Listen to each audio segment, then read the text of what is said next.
I stared at the dinner table like it was a crime scene.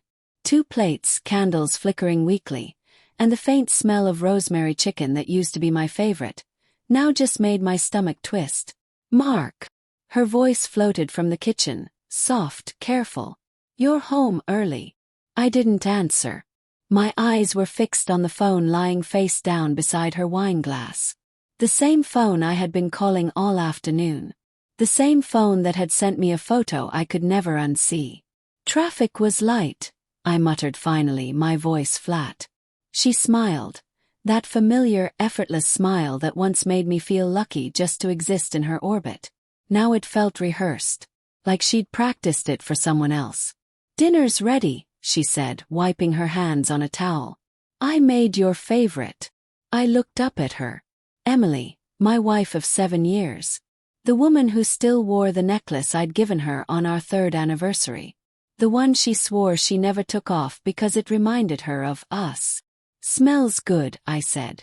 My voice didn't sound like mine. She sat across from me, pouring wine into both glasses. Rough day? She asked, studying me. I almost laughed. Rough day. That was one way to put it. At 3 p.m., I'd been sitting in my office when my phone buzzed.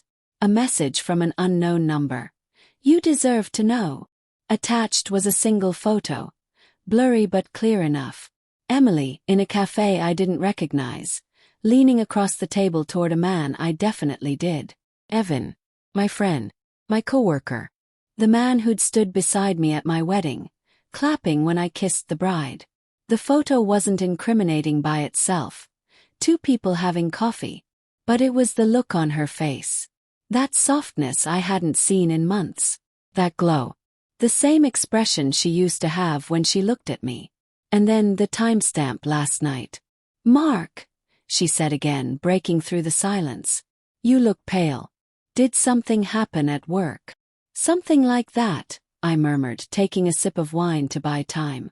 It burned going down. She reached for my hand across the table, but I pulled mine back before she could touch me. I saw confusion flicker in her eyes. Did I do something? She asked quietly. For a moment, I almost told her no. Pretended nothing was wrong. It would have been easier, the lie, the comfort of routine. But the image kept flashing behind my eyes. Her hand brushing his. Her smile. That look. I took a deep breath. Emily, where were you last night? She blinked. What? You said you were with Claire. At her apartment. I was, she said quickly. Too quickly. Why? I let out a bitter laugh. Because Claire called me this morning, asking if you and I were free for dinner this weekend. Her face went pale. For a second I saw it, that flicker of panic she tried to hide behind confusion. She must have forgotten, Emily said, her voice trembling slightly. We talked on the phone last night, that's all. Really? I leaned back, my eyes on hers. Funny. The cafe in the photo didn't look like her apartment. She froze. I placed my phone on the table and slid it toward her. The image glowed under the candlelight.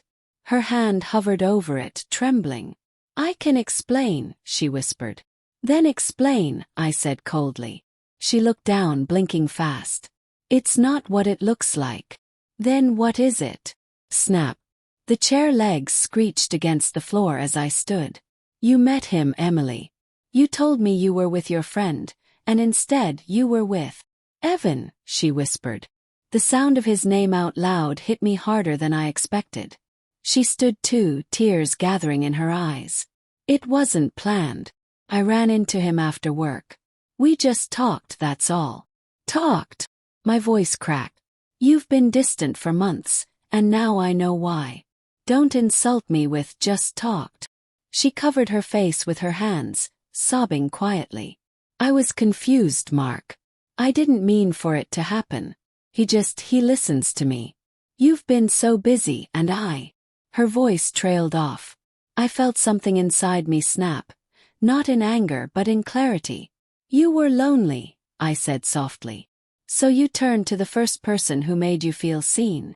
She looked up, guilt written across every inch of her face. I didn't sleep with him. I didn't even care at that point. Physical or not, she'd crossed a line we could never uncross. The silence stretched between us. The candle flickered out, leaving only the dull hum of the refrigerator filling the room. After a long pause, she whispered, "Why didn't you eat, Mark? You've barely touched your plate." I looked at her, at the woman I'd built my life around, the woman I'd defended, trusted, loved without conditions, and I felt something I never expected to feel: emptiness. "I lost my appetite," I said quietly. "For food?" she asked weakly. "Or for me?"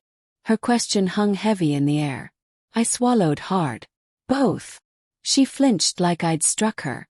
Tears slid down her cheeks, glistening in the candlelight. "Please," she whispered. "I made a mistake. Don't throw everything away over one mistake." "One mistake," I repeated. "You didn't just make a mistake, Emily. You made a choice. Every day you lied, every time you looked me in the eye and told me you loved me." She shook her head violently. "I do love you." "No," I said, my voice breaking. "You love the version of me that doesn't exist anymore. The one who trusted you without question. That man's gone." She covered her mouth, sobbing. "Please, Mark, we can fix this. We can go to therapy." Cut her off. Therapy doesn't fix betrayal.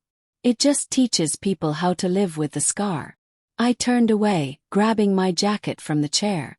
"Where are you going?" she cried. "To remember who I was before I started doubting myself because of you." Her sobs grew louder, desperate. "Don't walk away. Please.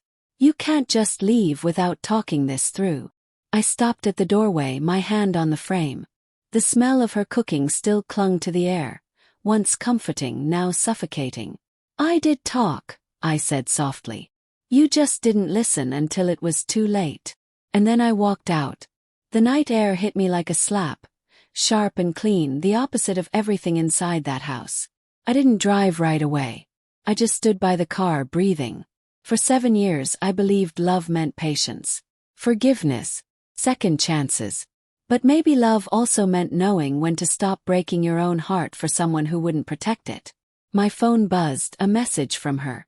"Please come home. I can't lose you." I stared at it, thumb hovering over the screen. Then I typed one sentence. "You already did." I turned off my phone, slipped it into my pocket and started walking. No destination, no plan. Just the quiet sound of my footsteps on the empty street. Behind me, the home we built together glowed faintly through the curtains. But to me, it was already a ruin. The kind you look at from a distance and remember only as something that used to be beautiful. The next morning, I woke up in my brother's guest room, the sunlight creeping through the blinds. My head pounded, but my chest felt lighter. Maybe grief is just the heart's way of healing after it's been lied to. I sat up, staring at the floor, and whispered the words I couldn't say to her last night, words she'd never understand. "I didn't want dinner, Emily. Because I'd already lost my hunger for us." And in that silence, for the first time in months, I finally felt full. Not with anger or love, but with peace.